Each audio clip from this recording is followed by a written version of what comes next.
Pria di Kabupaten Batubara, Sumatera Utara tega membunuh mertuanya sendiri. Tersangka bahkan memperkosa mertuanya sebelum meninggal dunia. Hai Sobat Misteri, apa kabar?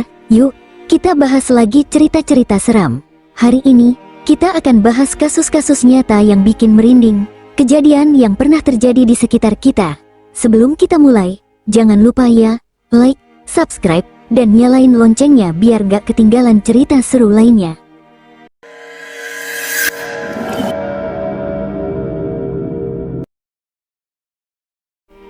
Cerita ini dimulai dengan seorang pria bernama Munir, berusia 45 tahun, warga desa Sukaraja, Kecamatan Tanjung Tiram, Kabupaten Batubara, Sumatera Utara.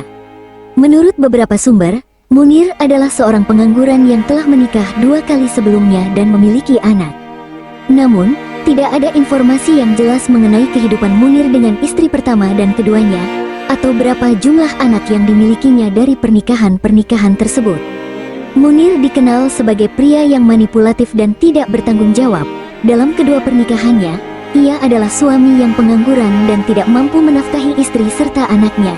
Sebaliknya, justru istri-istrinya yang menafkahi Munir, yang akhirnya menyebabkan kedua istrinya tidak sanggup melanjutkan pernikahan dan memilih untuk bercerai. Munir sebelumnya juga pernah terlibat masalah hukum, yakni sebagai residivis dalam kasus pembunuhan di Riau, di mana ia divonis 12 tahun penjara dan bebas pada tahun 2019. Setelah keluar dari penjara, bukannya memperbaiki diri, Munir kembali menjalani kehidupan yang sama, tanpa pekerjaan dan menjadi beban bagi keluarganya. Munir kemudian bertemu dengan seorang wanita bernama Eka, warga Dusun 10, Desa Bagan Dalam, Kecamatan Tanjung Tiram, Kabupaten Batubara. Hubungan mereka berkembang hingga memutuskan untuk menikah pada bulan April tahun 2023, menjadi pernikahan ketiga bagi Munir. Keluarga Eka, termasuk ibunya, tidak setuju dengan hubungan tersebut karena mengetahui Munir adalah pria pengangguran yang sebelumnya telah menikah dan bercerai 2 kali. Namun, Eka tetap memilih bersama Munir dengan harapan pria tersebut akan berubah setelah menikah. Setelah menikah, harapan Eka agar Munir berubah menjadi suami yang bertanggung jawab tidak terwujud. Munir tidak kunjung bekerja, dan Eka lah yang harus bekerja untuk memenuhi kebutuhan hidup mereka. Pernikahan mereka yang baru seumur jagung itu pun sering diwarnai pertengkaran. Akhirnya, Eka mengusulkan untuk bercerai, tetapi Munir menolak. Eka lalu curhat kepada ibunya, Maimunah, yang berusia 52 tahun. Maimunah mendukung keputusan Eka untuk bercerai dan bekerja di luar negeri. Setelah 1,5 bulan menikah, Eka memutuskan untuk meninggalkan Munir dan bekerja di Malaysia sebagai TKI, namun mereka belum resmi bercerai.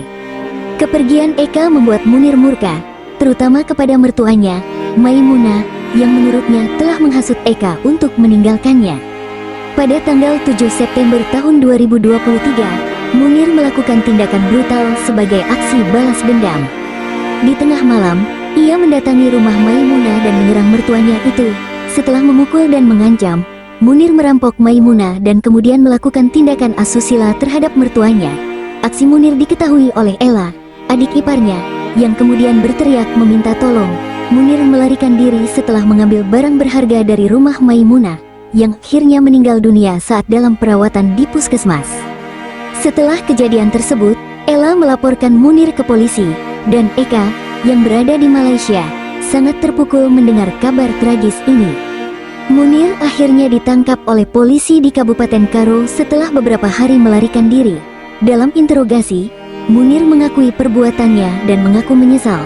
Namun orang-orang meragukan penyesalan tersebut, mengingat Munir sudah pernah terlibat dalam kasus pembunuhan sebelumnya.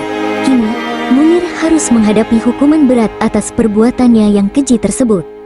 Kasus Munir ini juga mengingatkan kita pada kasus serupa yang terjadi di Bangka Belitung, di mana seorang nenek berusia 60 tahun juga menjadi korban tindakan asusila dari menantunya sendiri. Kasus-kasus ini mengingatkan kita untuk selalu waspada, bahkan terhadap orang-orang terdekat sekalipun.